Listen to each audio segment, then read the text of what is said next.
नमस्कार दोस्तों, आप देख रहे हैं आपका अपना यूट्यूब चैनल प्रथम कोचिंग प्रतापगढ़ में स्वागत है। और आज हम पढ़ेंगे प्रकाश परावर्तन व अपवर्तन का चैप्टर पढ़ेंगे। तो इसमें देखते हैं पहला पॉइंट जो आता है आपका, कह रहा है कि इस संसार में अपने चारों ओर अनेक प्रकार की वस्तुएं देखते हैं और या किसी अंधेरे कमरे में हम कुछ भी देखने में असमर्थ हैं, तो कमरे को प्रकाशित करने की चीज दिखलाई देने लगती है। उसे क्या कहते हैं? प्रकाश। प्रकाश आप देख रहे हैं कि अंधेरा है और जैसे ही लाइट पड़ता है तो यहाँ रखी वस्तुएं हमें क्या होती हैं? दिखाई देने लगती हैं और इसी को कहते हैं प्रकाश। क्या कहते हैं? प्रकाश कहते हैं। अब इसी क्रम में आते हैं, अगला पॉइंट दिया है कि प्रकाश स्रोत से किसी अपारदर्शी वस्तु की तेज छाया बनता है। प्रकाश के एक सतत रेखीय पथ की ओर इंगित करता है, जिसे प्रकाश किरण कहते हैं। आगे देखते हैं अगला पॉइंट, कह रहा प्रकाश का परावर्तन। हेडिंग क्या है? प्रकाश का परावर्तन।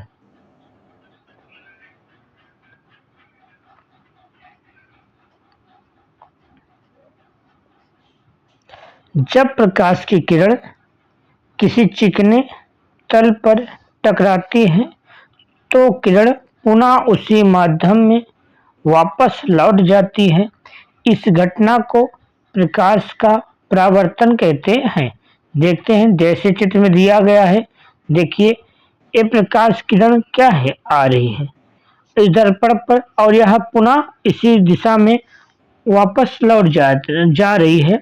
तो इसी घटना को कहते हैं प्रकाश का परावर्तन। आने वाली किरण को आपतित किरण कहते हैं, जाने वाली किरण को परावर्तित किरण कहते हैं और जो इसके बीच रेखा बनती है इसे कहते हैं अविलंब। अविलंब और आपतित किरण के बीच कोण बनता है आपतन कोण। अविलंब तथा परावर्तित किरण के बीच बनता है कोण परावर्तन कोण बनता है। अब देखेंगे लिखा है परावर्तन के नियम। प्रकाश परावर्तन के दो नियम हैं। कितने नियम हैं? दो नियम है। लिखा हुआ है कि आपतन कोण परावर्तन कोण आपस में बराबर होते हैं, अर्थात कोण आई बराबर कोण आर होता है। ठीक है। दूसरा नियम है आपतित किरण आपतन बिंदु तथा परावर्तित किरण सभी एक ही तल में स्थित होते हैं, अर्थात आपतित किरण परावर्तित किरण अभिलंब तीनों क्या होते? एक ही तल में स्थित होते। समतल दर्पण द्वारा बना प्रतिबिंब सदैव आभासी व सीधा होता है। ऐसे दर्पण जिनका परावर्तक पृष्ठ गोलीय है उसे कहते हैं गोलीय दर्पण। क्या कहते हैं? गोलीय दर्पण। अब आगे देखते हैं गोलीय दर्पण के प्रकार। गोलीय दर्पण मुख्यतः दो प्रकार के होते हैं, अवतल दर्पण और उत्तल दर्पण। देखते हैं अवतल दर्पण किसे कहते हैं?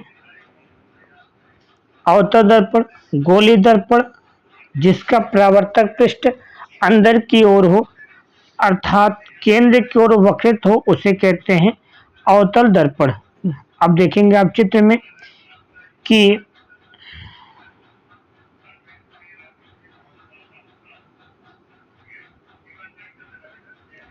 ये देखिए, ये जो लिखा है ये क्या है? ये चिकना प्लेट है, मतलब इसको क्या किया गया है? रंगा गया। और यह क्या है? परावर्तक पृष्ठ। दबे भाग पर क्या किया गया है? परावर्तक पृष्ठ है। तो ऐसे दर्पण को कहेंगे अवतल दर्पण। क्या कहेंगे?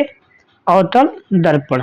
अब देखेंगे कि उत्तल दर्पण किसे कहते हैं?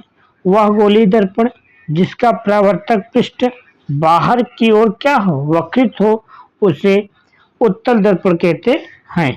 अब देखेंगे चित्र की सहायता से। आप देख रहे हैं ये क्या है? उत्तल दर्पण है। अब देखो इसका जो है ये दबे हुए पृष्ठ पर क्या किया गया, कलई किया गया है, पेंट किया गया है, और बाहर वाले पृष्ठ पर क्या किया है, परावर्तक है। अर्थात ऐसे दर्पण को, ऐसे गोली दर्पण को कहेंगे हम उत्तल दर्पण। क्या कहेंगे, उत्तल दर्पण कहेंगे। ठीक, अगला पॉइंट आता है गोली दर्पण